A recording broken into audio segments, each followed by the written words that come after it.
అరే మామ బాగా మందు లెవెల్స్ తగ్గిపోయినారా బాడీలో. సిట్టింగ్ చేద్దాం పారా. అరే మామ మందు తాగడానికి పిలుస్తున్నాడు కదా, వెళ్ళొచ్చు కదరా. వాని గురించి నీకేం తెలుసురా? ఎందుకురా? తాగిన తర్వాత వాడు మనిషి కాదురా, నేనే ఒక పెద్ద పలాత్ అనేది అట్లా ఫీల్ అయిపోతాను. 99 1 2 3.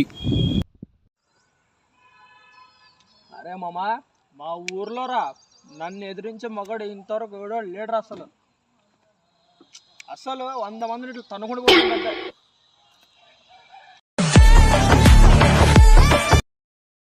జమీందార్ ఫ్యామిలీ రమ్మంది. ఎవడ్రా పిల్ల బచ్చగా వాళ్ళంతా ఏం పిక్కోలేరు అన్నది. కొట్టాడు తీసుకున్నాం, మా టైం వస్తుంది మేము